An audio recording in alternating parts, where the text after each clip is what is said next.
ये आकाशवाणी का गोरखपुर केंद्र है। अब आप प्रमोद कुमार सिंह से सुनेंगे प्रादेशिक समाचार।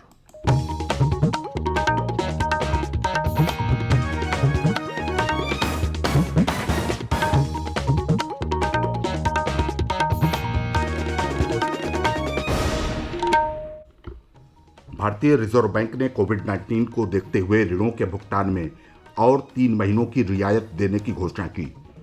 मुख्यमंत्री योगी आदित्यनाथ ने प्रदेश में लॉकडाउन के दौरान सामाजिक दूरी का सख्ती से अनुपालन सुनिश्चित कराने के निर्देश दिए।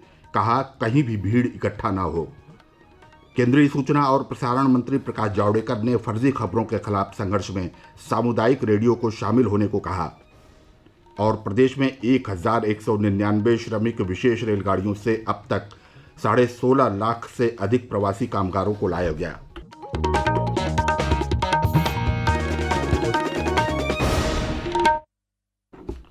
अब समाचार विस्तार से। भारतीय रिजर्व बैंक ने कोविड-19 को देखते हुए ऋणों के भुगतान में और 3 महीनों की रियायत देने की घोषणा की है, जो 31 अगस्त तक प्रभावी रहेगी। रिजर्व बैंक ने रेपो दर 4.4% से घटाकर 4% कर दी है।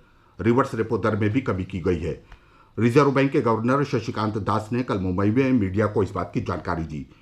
श्री दास ने कहा कि इन उपायों को मुख्य रूप से 4 वर्गों में बांटा गया है। ये हैं बाजार के कामकाज में सुधार लाना, आयात और निर्यात को बढ़ावा देना, ऋण सेवाओं और कार्यशील पूंजी के मामले में राहत देकर आर्थिक दबाव को कम करना और राज्य सरकारों के वित्तीय संकट को कम करना। रिजर्व बैंक ने आयात निर्यात बैंक के लिए 15,000 करोड़ रुपए की ऋण व्यवस्था की भी घोषणा की। मुख्यमंत्री योगी आदित्यनाथ ने प्रदेश में लॉकडाउन के दौरान सामाजिक दूरी के नियम का सख्ती से अनुपालन सुनिश्चित कराने को कहा है। उन्होंने कहा कि यह सुनिश्चित किया जाए कि कहीं भी भीड़ इकट्ठा न हो। लखनऊ में कल लॉकडाउन व्यवस्था की समीक्षा करते हुए मुख्यमंत्री ने अधिकारियों को प्रवासी श्रमिकों की सुरक्षित वापसी सुनिश्चित करने के भी निर्देश दिए। उन्होंने कहा कि अब तक 20 लाख से अधिक प्रवासी श्रमिक राज्य में वापस आए हैं।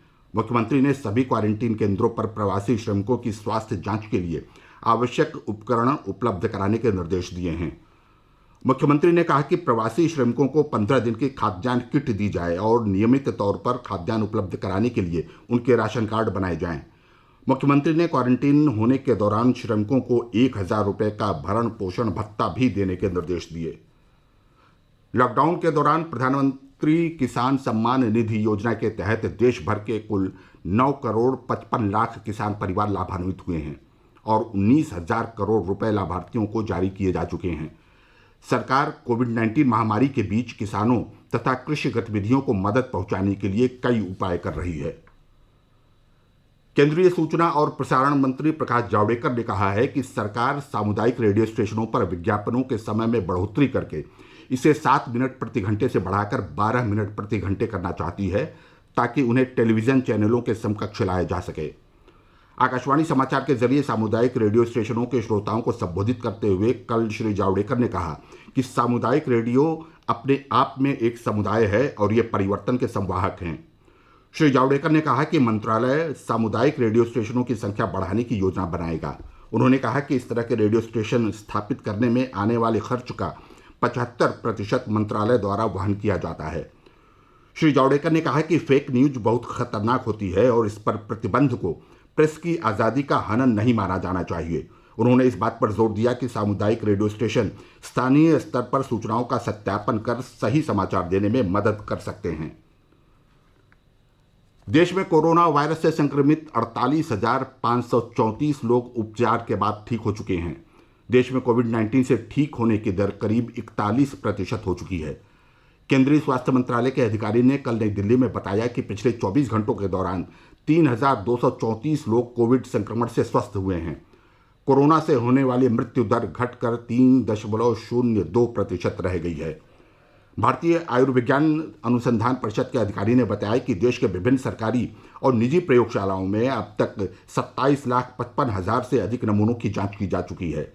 नीति आयोग के सदस्य डॉक्टर वीके पॉल ने बताया कि आयुष्मान भारत प्रधानमंत्री जन आरोग्य योजना के तहत अब तक 1 करोड़ लोगों का इलाज किया जा चुका है, जो एक बड़ी उपलब्धि है।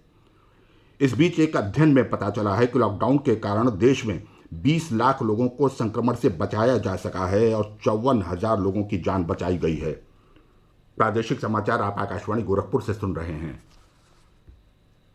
प्रदेश के अपर मुख्य सचिव गृह एवं सूचना अवनीश कुमार अवस्थी ने बताया कि देश में सबसे अधिक प्रवासी श्रमिक उत्तर प्रदेश में आए हैं।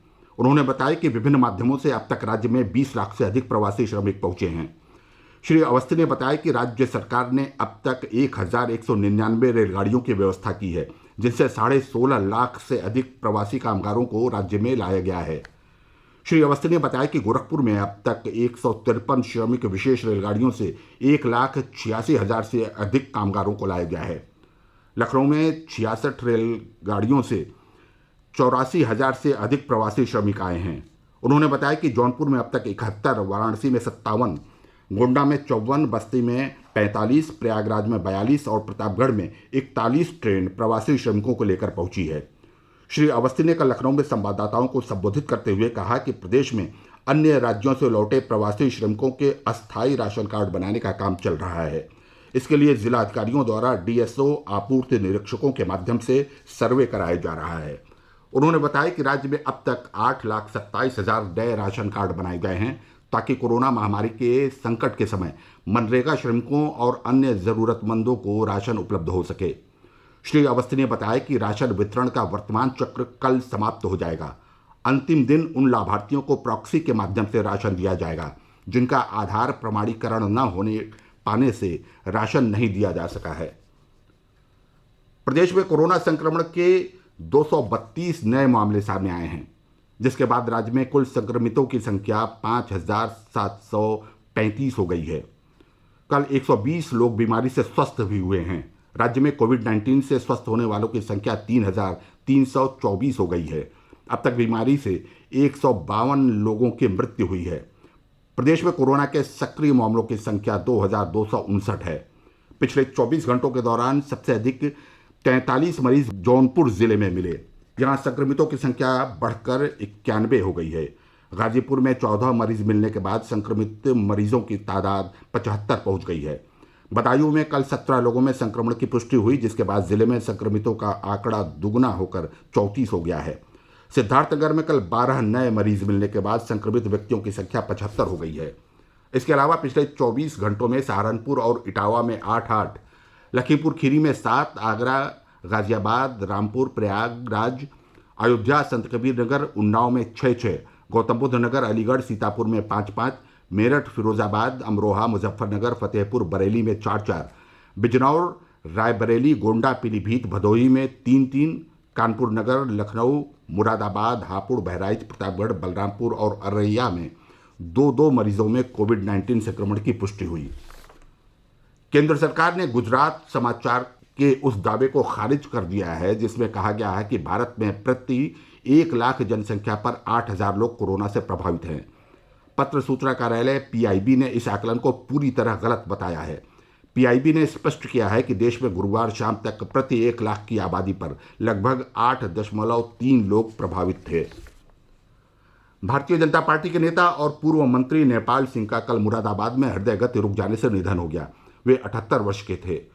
श्री सिंह वर्ष 2014 में लोकसभा चुनाव में रामपुर संसदीय क्षेत्र से सांसद निर्वाचित हुए थे। मुख्यमंत्री योगी आदित्यनाथ ने उनके निधन पर गहरा शोक व्यक्त किया है। अपने ट्वीट संदेश में मुख्यमंत्री ने उन्हें अनुभवी राजनेता और लोकप्रिय जनप्रतिनिधि बताया है। किसानों की फसलों को नुकसान पहुंचाने वाला टिड्डी दल प्रदेश में भी देखा गया है। झांसी जिले में बड़ी संख्या में टिड्डी कीटों को उड़ते हुए देखकर किसान चिंताग्रस्त हैं। इससे पहले टिड्डी दल पंजाब, राजस्थान और मध्य प्रदेश में फसलों को भारी नुकसान पहुंचा चुके हैं। और अंत में बुलेटिन का मुख्य समाचार एक बार फिर।